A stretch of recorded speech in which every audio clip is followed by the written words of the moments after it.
Today I am kind of here to encourage all of you who do not feel like you fit into that stereotypical free artist type, the type that just stands in front of their canvas and puts their dreams on it with no hesitation and no self-doubt. I wonder if that is even possible, but I don't say it does not exist. Don't let yourself be discouraged just because some people have an approach that is more widely known in the public eye. If your approach is quiet and simple and slow and sometimes a bit overcritical, it's totally fine.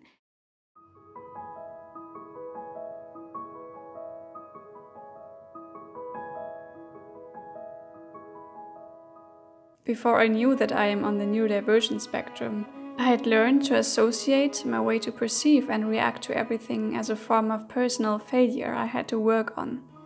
Back then, it wasn't common knowledge that some people's minds are built differently than others, so society's judgments were all I had in my mind. This kind of self-perception automatically led me to view myself through this negative lens whenever I created art. I also had the typical cliché of a free artist in my mind, and all I could see was that even though I loved drawing immensely, I just wasn't like that. So maybe it didn't matter how much I drew or how much I loved it. It seemed like if I didn't fit the stereotype, I just wasn't a real artist. Today, of course, I know better. There's this question, what is a real artist? I've been asking myself that for some time. And for a long time I didn't dare to call myself an artist because I had a very fixed image in my mind of what that would be. How someone who is an artist would look like, what they would do, what kind of image they would have, what kind of vibe they would emit. And I have come to the realization there is not just this one type of artist. Let me explain to you what I feel like this type of artist is described as. So usually when people think of an artist, someone who draws or paints, they think of the following. They think of a person who has a very strong vibe about them, you know, like very prestigious, maybe very sure, very self-confident. Maybe they are imagining someone standing in front of a canvas. I think mostly it would be a canvas. Or in front of a piece of paper, casually drawing something, being completely in the moment and creating just from what they feel. And while they're doing that so spontaneously and so greatly, they churn out the most perfect piece one could ever imagine. Something you could just like gasp and be like, wow, what are they doing? How are they doing this? And because of this image I had in my head for a long time, I felt like I'm not an artist. Like I can't be an artist. I'm not that cool about my art. I'm not that chilled out about my art. I'm different. There are other ways to approach art because people are just different. There is not just this one type of valid artist.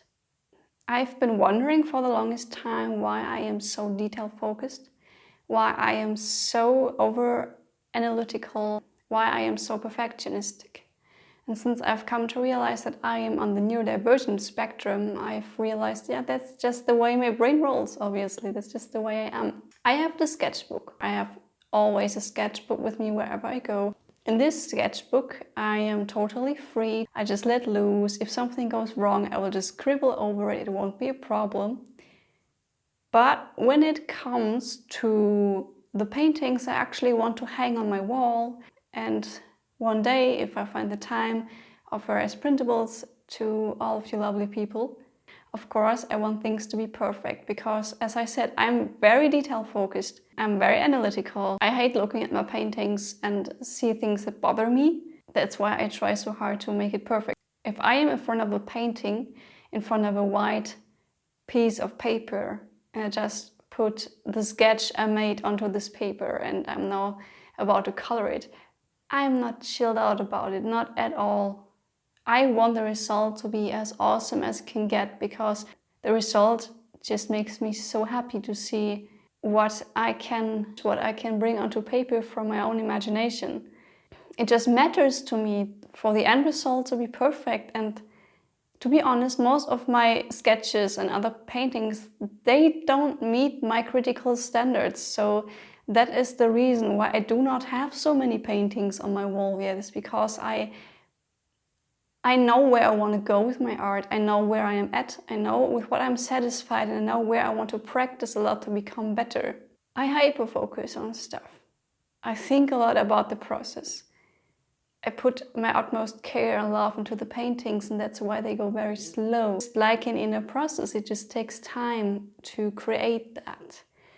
And I've started to accept this about me.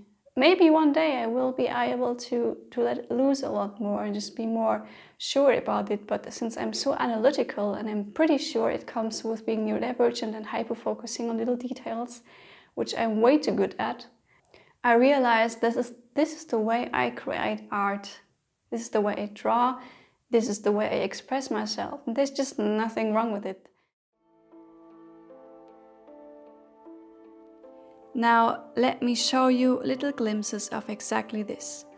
The preparing, the waiting, and the pondering. Or the boring things you usually don't see in an art vlog.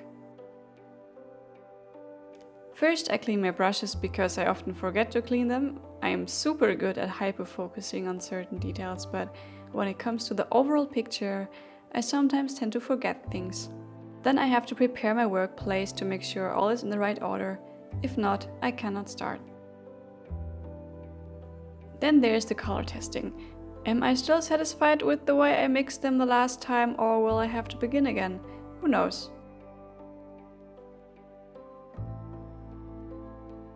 After I think I'm ready, I sit there. A long time. Looking at the painting, changing colors and details in my head 3 times over. And because this process can sometimes become a bit much, stimming and dancing to music helps me to get back into the playful mood when I couldn't stop excessively hyper-focusing for a while. Sometimes I sing, and that makes everything a lot easier.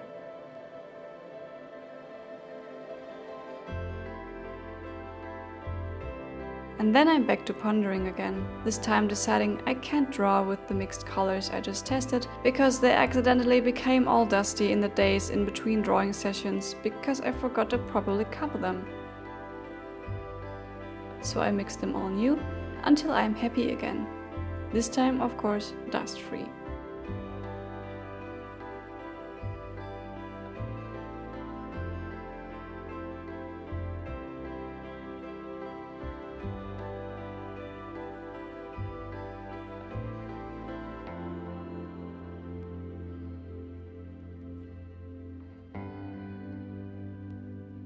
I'm pretty sure there are many people out there who feel insecure about their craft because we live in a time where on Pinterest and Instagram and all these other great platforms you can see perfect digital or traditional art.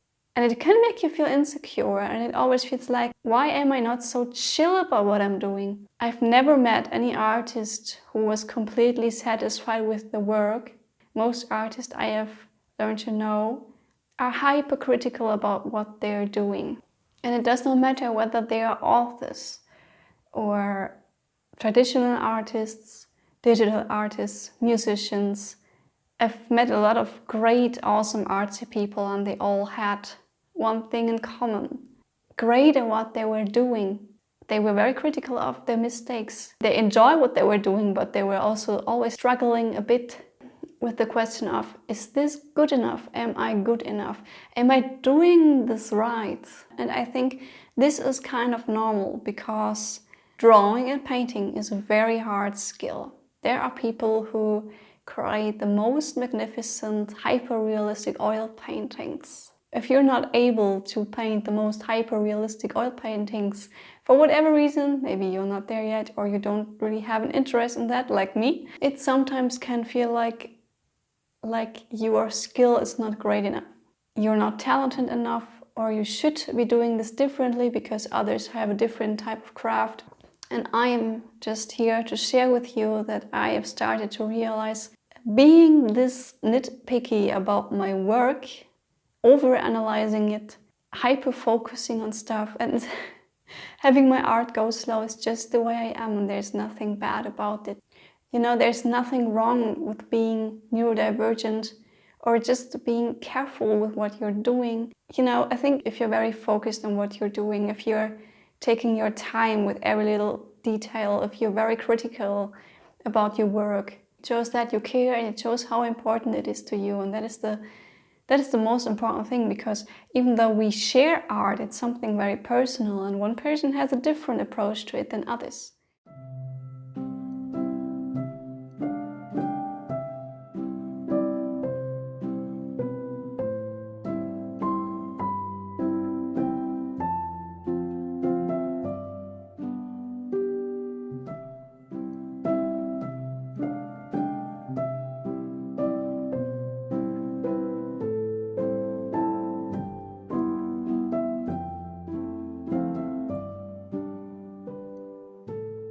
When the world has a rigid set of rules that barely apply to anyone really, let your inner world be what comes natural to you. If you allow that for yourself, it will soon reflect to the outside world, and then, sooner or later, touch and inspire others.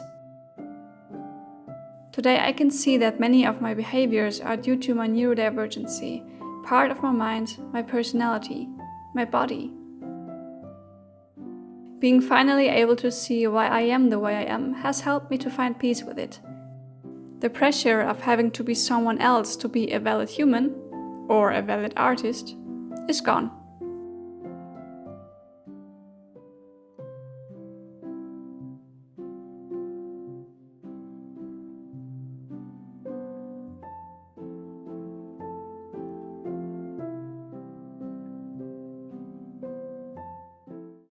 Today I am kind of here to encourage all of you who do not feel like you fit into that stereotypical free artist type, the type that just stands in front of their canvas and puts their dreams on it with no hesitation and no self-doubt.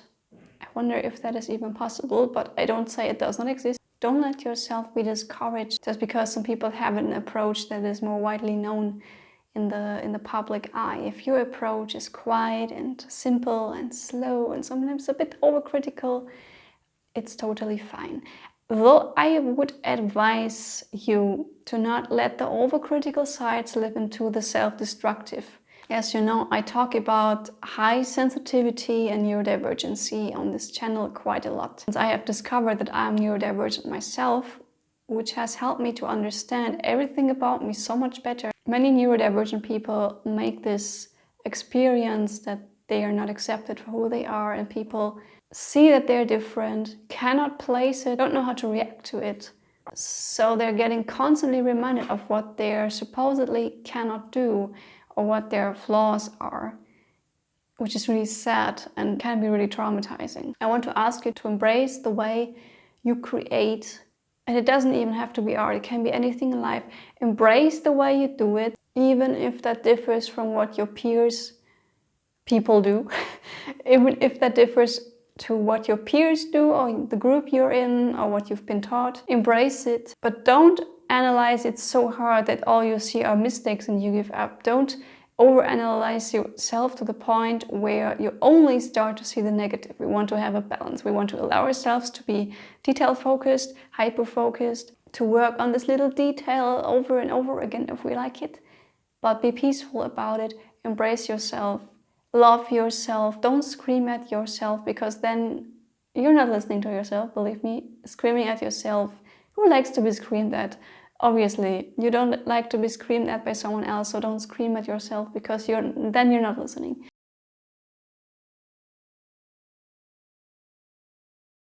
And if the hyper-focus is getting a bit too much and you feel like you're starting to overanalyze this, and it's not fun anymore to analyze and be analytical and change and improve and focus on this little detail, take a break, take a step back, breathe, and just let the tension go. That's the way I do it. And then return whenever you like. You're not unworthy for doing things differently.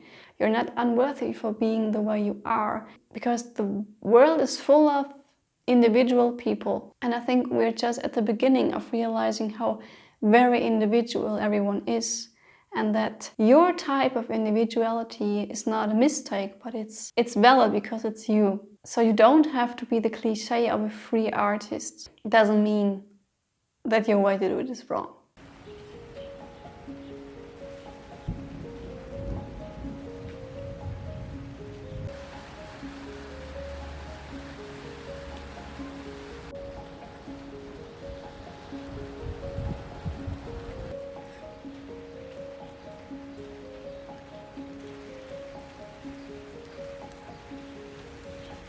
And then, in the middle of summer, it starts to rain. Time to relax, look at the simple things, and just enjoy to be alive. Those little details can also be found in nature, and it's just so nice to simply perceive them and feel how very right they are just by being what they are, by being so very unique.